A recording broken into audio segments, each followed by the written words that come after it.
जय भीम दोस्तों। जय भीम।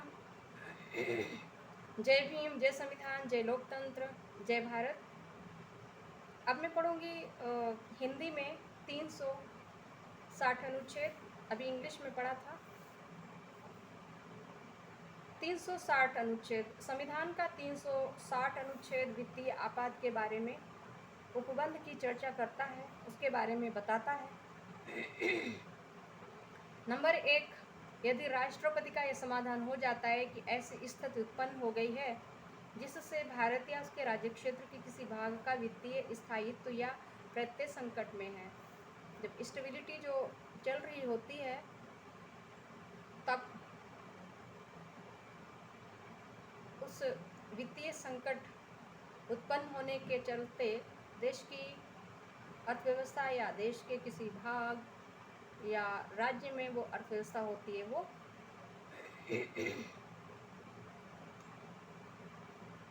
क्या हो जाती है, चरमरा जाती है। देश की जो आर्थिक गतिविधियां हैं वो जो राजकोषीय जो घाटा होता है या जो वित्तीय व्यवस्था होती है देश में, उसमें संकट आ जाता है। तब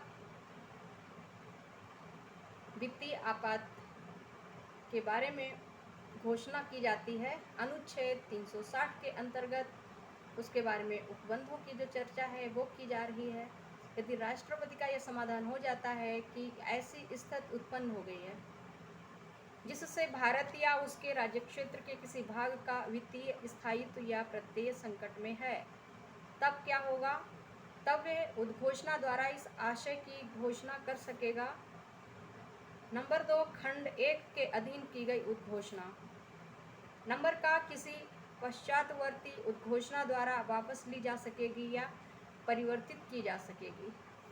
यानी किसी पश्चातवर्ती जो उद्घोषणा द्वारा या तो वापस ले ली जाएगी या फिर परिवर्तित की जा सकेगी। ये दोनों बातें का में है। नंबर खा में कहता है कि संसद के प्रत्येक सदन के समक्ष रखी जाएगी। ये जो उद्घोषणा है सबसे पहले संसद के प्रत्येक सदन के समक्ष रखी जाएगी। संसद के दोनों सदनों के समक्ष यानी राज्यसभा और लोकसभा के समक्ष, उन सदनों के समक्ष रखी जाएगी।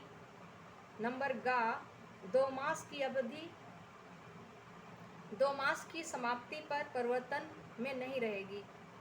यानी 2 माह की जो समाप्ति है उसके बाद वो परिवर्तन में नहीं रहेगी।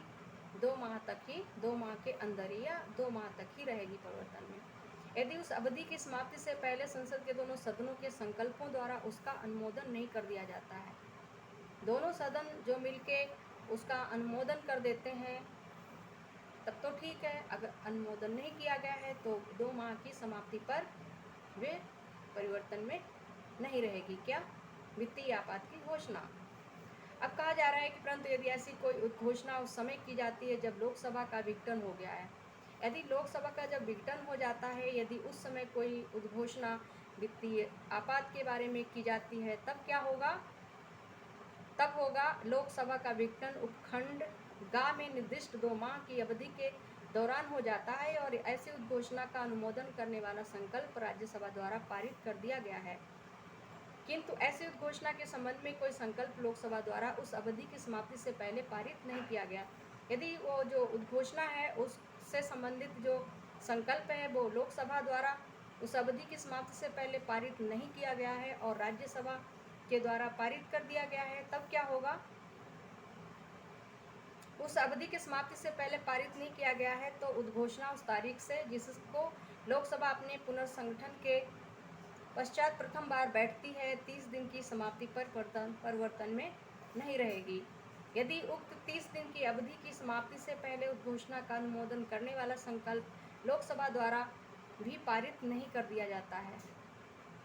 नंबर 3, उस अवधि के दौरान जिसमें खंड 1 में उल्लिखित उद्घोषणा प्रवर्त रहती है, संघ की कार्यपालिका शक्ति का विस्तार, जिसकी राज्य को वित्तीय औचित्य संबंधी ऐसे सिद्धांतों का पालन करने के लिए निर्देश देने तक, तो निर्देशों में विनिर्दिष्ट किए जाएं और ऐसे अन्य निर्देश देने तक होगा जिन्हें राष्ट्रपति उस प्रयोजन के लिए देना आवश्यक और पर्याप्त समझें। नंबर 4, इस संविधान में किसी बात के होते हुए भी नंबर का ऐसे किसी निर्देश के अंतर्गत नंबर 1 का 1 किसी राज्य के कार्यकलाप के संबंध में सेवा करने वाले सभी या किसी वर्ग के व्यक्तियों के वेतनों और भत्तों में कमी की अपेक्षा करने वाला उपबंध। नंबर 2, धन विधेयकों या अन्य ऐसे विधेयकों को जिनको अनुच्छेद 207 के उपबंध लागू होते हैं, राज्य के विधान मंडल द्वारा पारित किए जाने के पश्चात राष्ट्रपति के विचार के लिए आरक्षित रखने के लिए उपबंध हो सकेंगे। नंबर का राष्ट्रपति उस अवधि के दौरान जिसमें इस अनुच्छेद के अधीन की गई उद्घोषणा प्रवृत्त रहती है, संघ के कार्यकलाप के संबंध में सेवा करने वाले सभी या किसी वर्ग के व्यक्तियों के जिनके अंतर्गत उच्चतम न्यायालय और उच्च न्यायालयों के न्यायाधीश हैं, वेतनों और भत्तों में कमी करने के लिए निर्देश देने के लिए सक्षम होगा।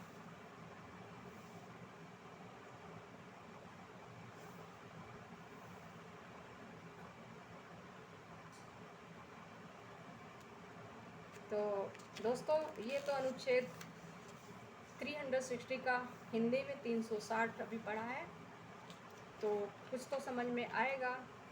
कल मैं पढ़ूंगी भाग 19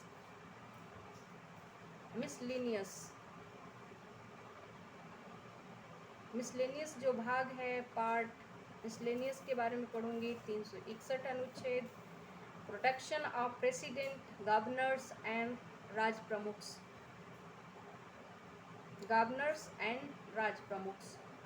protection of president, governors and Rajpramukh. इसके बारे में पढ़ूंगी कि राष्ट्रपति, राज्यपालों और राज्य प्रमुखों का संरक्षण। अब राज्य प्रमुख तो शब्द इसमें नहीं है, लेकिन इसमें राज्य प्रमुखों की बात की जा रही है।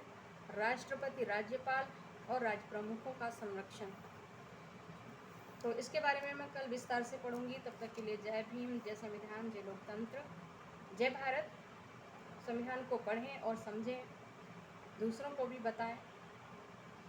यही मेरा उद्देश्य है।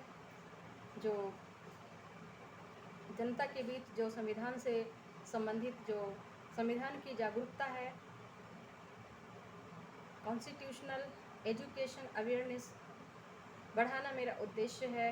लोगों के बीच में प्रचार प्रसार करना इस वीडियो के माध्यम से, और मेरा इसका कोई उद्देश्य नहीं है, ताकि लोग अपने संविधान को जानें और उसके बारे में ज्ञानार्जन करें और अपने अधिकारों के बारे में जानें, लोकतंत्र के बारे में जानें, सरकारों के बारे में जानें। और जब जानेंगे तो दूसरों को भी बताएंगे, तो उनमें ताकत आएगी। कौन सी ताकत आएगी? इंटेलेक्चुअल बनेंगे वो लोग। इंटेलेक्चुअलिटी जो है वो उनकी इम्प्रूव होगी, और अंडरस्टैंडिंग्स है वो डेवलप होगी उनके अंदर। हर तरह के जो भी है उनका जो बौद्धिक विकास है वो होगा संविधान पढ़ने से। Thank you. जय भीम, जय संविधान, जय लोकतंत्र, जय भारत।